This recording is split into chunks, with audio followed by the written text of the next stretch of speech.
ओम शांति। ओम शांति। ओम शांति। ओम शांति। ओम शांति। आज बाबा करें, कुछ भी हो जाए लेकिन बाप और सेवा से कभी किनारा नहीं करना है ना। आज बाबा सेवा के लिए बता, कुछ भी हो जाए सेवा मतलब हर वक्त सेवा। चलते फिरते क्या घर में सेवा नहीं है? जो हम बाबा की याद में हर कर्म कर रहे हैं सब सेवा है।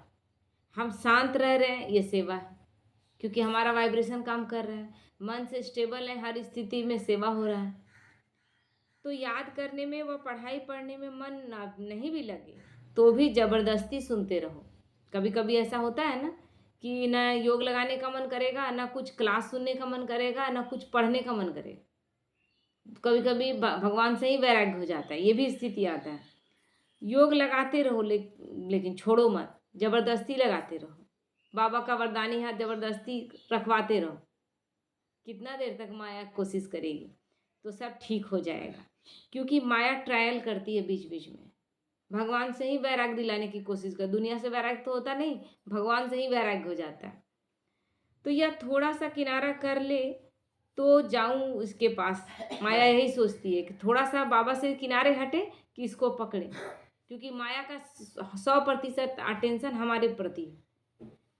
इसलिए कभी भी बाबा से किनारा नहीं करना है, ना सेवा से किनारा करना। दिन रात जैसे क्या है, जिसका आगे बढ़ने का है ना, तो इसलिए कभी किनारा नहीं करना। नियमों को कभी नहीं छोड़ना, कोई नियम नहीं छोड़ना है। ना अमृत वेला छोड़ना है, ना नुमा शाम छोड़ना है, दिन भर का बाबा का याद कुछ भी नहीं छोड़ना है, ना मुरली मिस करना है। अपनी पढ़ाई, अमृत वेला, सेवा, जो भी दिनचर्या बनी हुई है उसमें मन नहीं भी लगे, लेकिन दिनचर्या में कुछ भी मिस नहीं करो। क्योंकि ये क्या होता है, हम ये भी प्रतिज्ञा करते हैं, बाबा से क्या प्रतिज्ञा करते हैं कि सारी दिनचर्या को हम एक्यूरेट निभाएंगे। तो जब हम एक्यूरेट करते हैं, मन नहीं भी लग रहा है फिर भी कर रहे हैं, तो वो छूटेगा। क्योंकि माया कोशिश कर रही थी, बाबा देखा नहीं सके, क्योंकि हर चीज में माया कोशिश करेगी। जहाँ जहाँ आपका कमी देखी उसी चीज में वो घुसेगी, उसी चीज में हमें हराने की कोशिश करेगी। मन नहीं लग रहा है अमृत वेला में, तो अमृत वेला के समय आप में घुस जाएगी। नुमा शाम में आप ज़्यादा अटेंशन नहीं दे रहे हैं, तो ऐसा ऐसा सिचुएशन लगी आप नुमा शाम में बैठने ही नहीं। हर वक्त माया का ट्रायल चल रहा है। तो इसीलिए बाबा कहते हैं कि मन नहीं भी लगे तो भी दिनचर्या में कुछ भी मिस नहीं करो। भारत में कहते हैं ना, जितना कायदा उतना फायदा। मतलब जितना नियम में चलेंगे, नियम और मर्यादा में, तो कभी आपका गलत हो ही नहीं सकता है।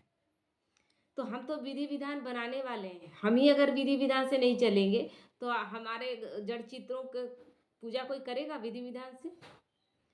तो ये जो कायदे बने हुए हैं, नियम बने हुए हैं, उसको कभी भी मिस नहीं करना है, किसी हाल में इसको मिस नहीं करना है। देखो, आपके भक्त अभी तक आपका नियम पालन कर रहे हैं, चाहे मंदिर में मन नहीं भी लगे तो भी जाएंगे जरूर। लगता है छोड़ देंगे कैसे? तो पहुंचेंगे। मन नहीं भी लग रहा है तो भी पहुंचेंगे। रोज कर रहे हैं तो बोले नहीं, मिस नहीं होना चाहिए। नहीं भी मन है, अच्छा नहीं लग रहा है, फिर भी पहुंच रहे हैं। क्योंकि एक दिनचर्या जो सेटिंग है, आप देखते हैं उसमें भी बहुत शक्ति है। एक आदमी था ना, वो भगवान को नहीं मानता था, और एक पंडित था, वो रोज मंदिर दिया जलाने जाता था। और ये जो नास्तिक था उसको इसमें मन नहीं लगता था, उसको गुस्सा आता था कि रोज रोज ये क्यों जलाने जाता है दिया। तो वो क्या करता था, ठीक वो दिया जलाता था, निकलता था, ये जाके दिया बुझा देता। इसका रोज का दिनचर्या नहीं होता है, दिनचर्या इसका बन गया गलत काम के लिए, लेकिन उसमें वो एक्यूरेट था। अब क्या हुआ कि एक दिन आंधी तूफान जैसा था, तो पंडित बोला कि बहुत आंधी तूफान वाला स्थिति है, और वैसे भी तो दिया हम जला रहे हैं, तो वो दुष्ट तो रोज आके बुझा ही देता है, आज नहीं जाएगा। देखिए, दिनचर्या तो मिस कर दिया है ना। तुम अपना कर्म करते जाता, वो क्या करता है, वो बुझाता है, वो उसका कर्म, लेकिन तुम जलाता तो वो नहीं गए। अब वो आंधी तूफान देख के भी कि पंडित तो आएगा ही, वो वहां जाके इंतजार कर रहा है। अब आया नहीं तो गुस्से से दिया जलाया, और फिर दिया जला के और बुझाने जा रहा है, तब भगवान प्रकट हो गए। ये कहानी भक्ति मार्ग का है। तो लेकिन हम तो रोज बुझाते हैं, मेरा आदत है, और हम बुझाएंगे, तेरा ये काम हम करेंगे ही, जरूर करेंगे, ऐसे कैसे होगा? तो उसको क्या किया, जला के और बुझाने जा रहा है, तब भगवान प्रकट हो गए। तो भगवान प्रकट हुए तो इसका मन थोड़ा सा मतलब सोचा ही नहीं था, ये तो बोलता था भगवान है ही नहीं। तो बोले हम तो रोज दिया बुझाते थे, आप मेरे पर प्रसन्न क्यों हो गए? वो पंडित तो रोज दिया जलाता था। तो बोला दिया जलाते हुए उसके मन में संशय था, तब तो एक दिन छोड़ दिया, लेकिन तुम्हारे मन में एक दिन भी संशय नहीं रहा। इस आंधी तूफान में भी तुम अपना आए ना। और नहीं तो तुम मतलब एक्यूरेसी बहुत, कहने का मतलब जो हम दिनचर्या अपना कर रहे हैं ना उसमें एक्यूरेसी चाहिए। साधु संत का किस चीज का सिद्धि है? वो हर स्थिति में 3 बजे भोर उठ के नहा धो के अपना कितना भी तबीयत खराब हो, लेकिन उन लोगों को नियम प्रमाण बना दिया गया कि ये चीज करना ही है।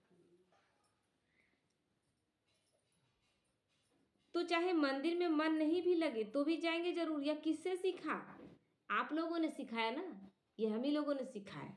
हम ही लोग करके गए। अमृत वेला करने का मन नहीं किया, बहुत नींद आ रहा था, लेकिन नहीं, अमृत वेला एक दिन भी मिस नहीं करेंगे।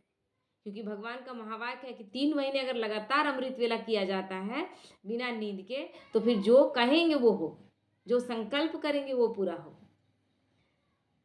तो सदैव यह अनुभव करो कि जो भी मर्यादाएं व नियम बने हैं उसको बनाने वाले कौन है? हम ही है ना। आपने बनाया है, अब बने हुए मिले हैं, हम लोग बना रहे हैं। भगवान आया तब तो ये नियम कानून अब तो बनना शुरू हुआ। ब्राह्मण जीवन में जो नियम मर्यादा बनाते हैं वो फिर द्वापर से शुरू हो जाता है। हमारा नियम मर्यादा अभी जो बना कर जाएंगे, जो विधि विधान सिखा कर जाएंगे, और हम ही लोगों ने किया है। नहीं तो देखिए, क्रिश्चियन हो चाहे बौद्धि हो मुस्लिम हो, जितने भी लोग हो, कोई विधि विधान से पूजा पाठ करता है जैसा हमारा होता है? कितना अच्छा से हम लोग एक दिन नहाने खाने का प्रोग्राम करते हैं, उसके एक दिन पहले से ही घर में प्याज लहसुन हटा देते हैं, है ना, उस दिन यूज़ नहीं करते हैं। अगले दिन उपवास रखते हैं, उसके अगले दिन पारण रखते हैं। 3 दिन का प्रक्रिया रहता है, और ये 3 दिन का प्रक्रिया जो आता है हमेशा, उसके लिए पहले से तैयारी रहता है। फल लाएंगे, पूजा करेंगे, कितना अच्छा, उसके बाद बैठते हैं पूजा करने के लिए, तो देखिएगा कितना उस जगह को साफ करते हैं। फिर जाकर अगरबत्ती जलाते हैं, उस जगह को सुगंधित पहले करते हैं, फिर फूलों से सजाते हैं, फिर फल फूल मिठाई जो हो सकता है उससे फिर पूजा करते हैं। ये विधि विधान है दूसरे धर्मों में? नहीं है, कुछ भी नहीं है। तो इसीलिए बाबा कहते हैं लॉ मेकर्स हो या नहीं, कानून बनाने वाले हम ही हैं। अमृत वेले उठना, यह आपका मन मानता है या बना हुआ है इसलिए कर रहे हैं?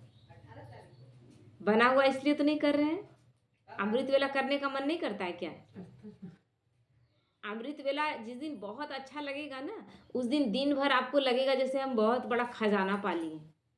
जिस दिन आनंद पूर्वक करते हैं, नींद का झुटका खा के करते हैं, वो अमृत वेले का कोई वैल्यू नहीं, उसमें आपको कोई शक्ति प्राप्त नहीं होगा। और इसका चेकिंग क्या है? चिड़चिड़ापन महसूस होगा आपको। तुरंत अमृत वेला करके उठे और आपको चिड़चिड़ापन महसूस होगा, अच्छा फीलिंग नहीं आएगा। और जिस दिन अच्छे से होगा उस दिन आपको कोई गुस्सा दिलाएगा भी तो आपको गुस्सा नहीं आएगा। तो आप स्वयं अनुभव करते चलते हो या डायरेक्शन या नियम बना हुआ है इसलिए चलते हो? हम चलते हैं और तब ये नियम बनता है। आपका मन मानता है ना, तो जो मन मानता है वह मन ने ही बनाया है ना, कोई मजबूरी तो नहीं है। क्या अमृत वेला कोई मजबूरी से कर रहे हैं क्या? कोई आ रहा है आपको डांटने मारने के लिए या कुछ आपका छीन लेने के लिए? नहीं।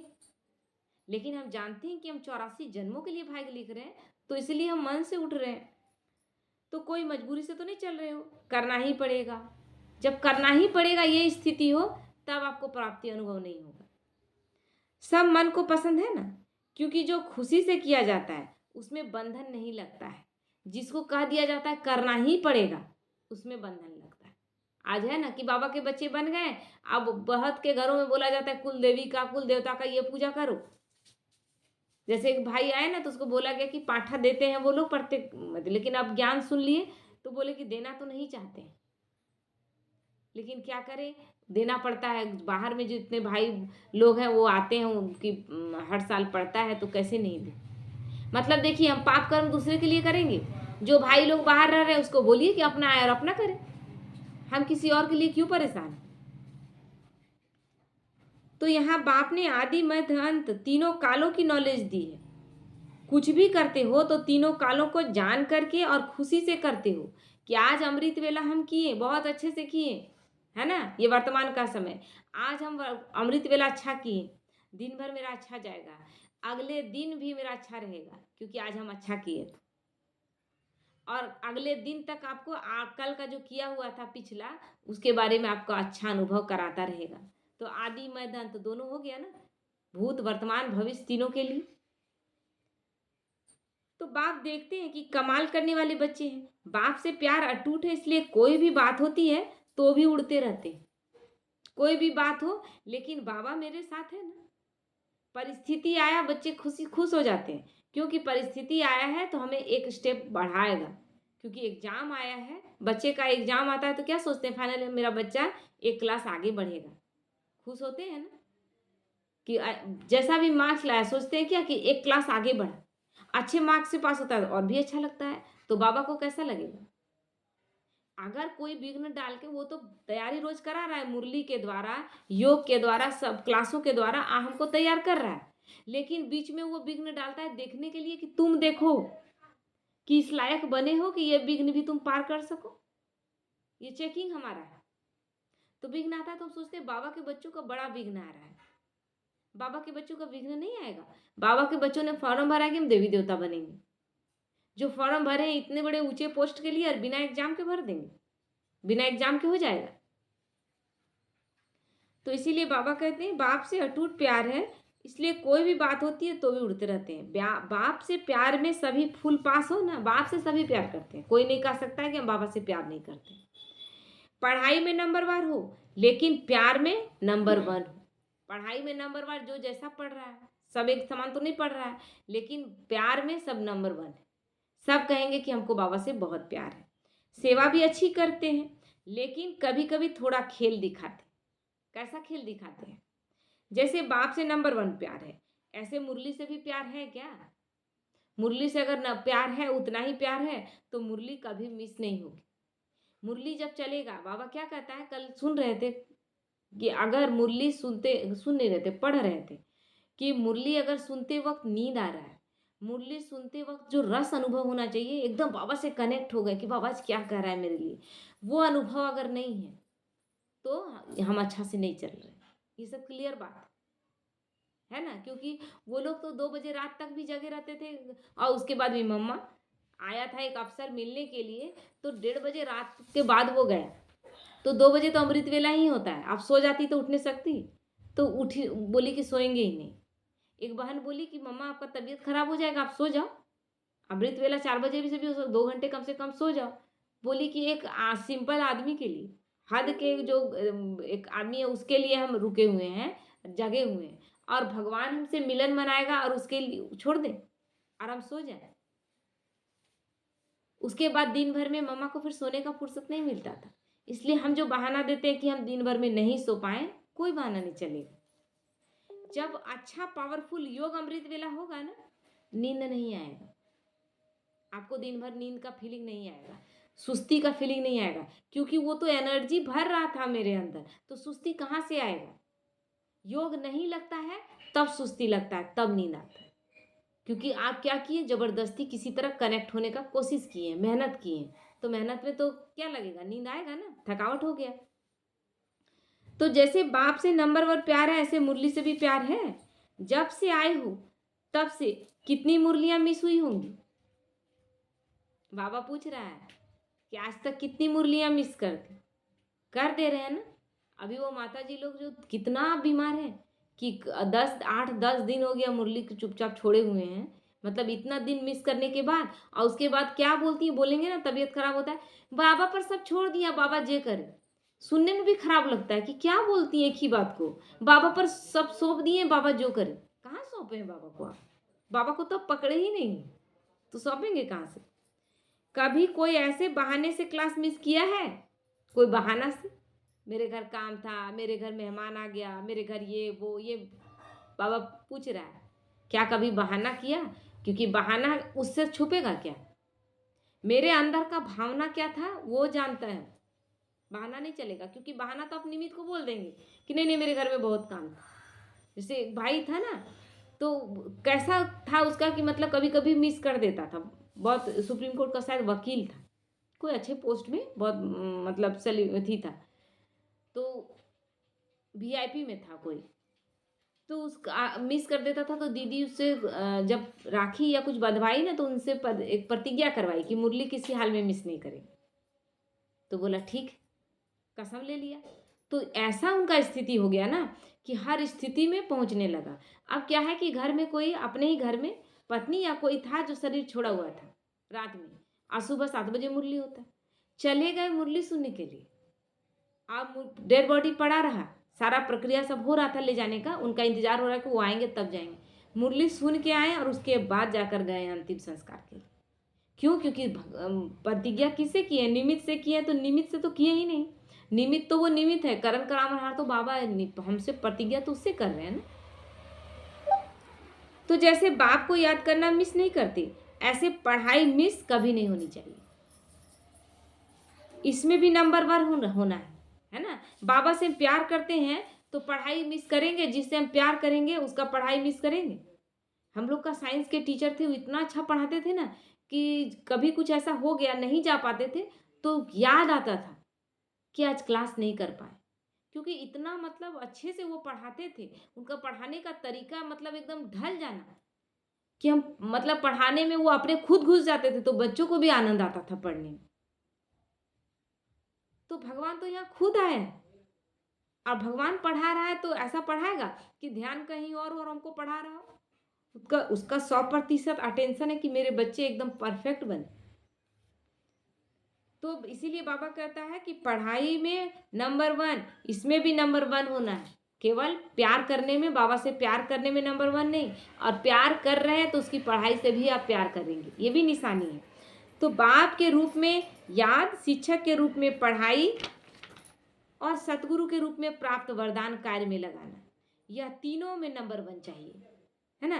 वरदान तो सबको मिलते हैं ना, लेकिन समय पर वरदान को कार्य में लगाना, इसको कहते हैं वरदान से लाभ लेना। रोज देखिए, वरदान तो रोज मिल रहा है, रोज मुरली सुनने बैठ रहे हैं, वो जो जाते हैं हम लोग और वरदान मिलता है ना, वरदानी कार्ड कभी दीदी लोग देती है, राखी बंधवाते हैं, चाहे कोई ऐसा फंक्शन होता है तो वरदानी कार्ड दिया जाता है ना, तो वो तो आपके हाथ में आपको दे दिया गया है। लेकिन मुरली में जो एक वरदान आता है, वो वरदान सबके लिए रोज है।